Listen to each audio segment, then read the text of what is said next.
This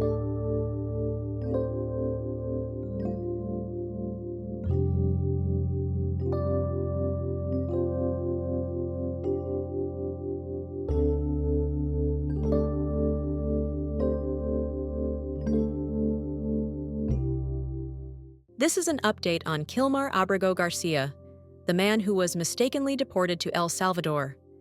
In an interview with ABC News, President Trump claimed that Garcia had MS-13 tattooed on his knuckles. To support his claim, he showed a photo of Garcia, but the letters MS-13 were digitally added. They weren't real tattoos. Digitally added means something was inserted into a photo using software like Photoshop. It looks real, but it's not. Garcia's actual tattoos were a leaf, a smiley face, a cross, and a skull. Symbols with no clear gang meaning. Still, the Trump administration used the edited image to suggest he was a gang member. Experts questioned whether such images proved any gang affiliation. Gang affiliation means being connected to a gang, but it doesn't necessarily prove actual membership or criminal involvement. This case is a clear example of how manipulated images can influence what people believe. Manipulated images are photos that have been changed or edited to give a false or misleading impression, and such visuals can easily shape public opinion.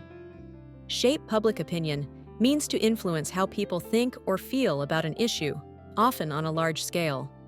Using a photoshopped image to justify punishment, without any legal due process, is nothing short of terrifying. It reveals how fragile the rule of law becomes when fear and manipulation take over.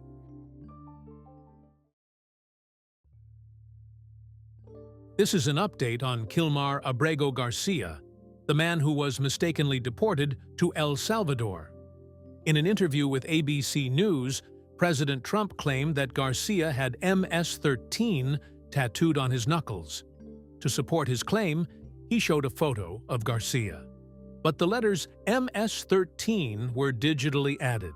They weren't real tattoos.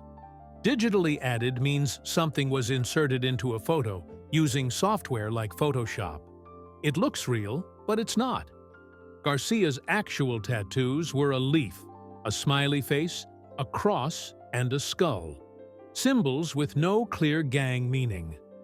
Still, the Trump administration used the edited image to suggest he was a gang member. Experts questioned whether such images proved any gang affiliation. Gang affiliation means being connected to a gang, but it doesn't necessarily prove actual membership or criminal involvement. This case is a clear example of how manipulated images can influence what people believe. Manipulated images are photos that have been changed or edited to give a false or misleading impression. And such visuals can easily shape public opinion. Shape public opinion means to influence how people think or feel about an issue, often on a large scale. Using a photoshopped image to justify punishment without any legal due process is nothing short of terrifying. It reveals how fragile the rule of law becomes when fear and manipulation take over.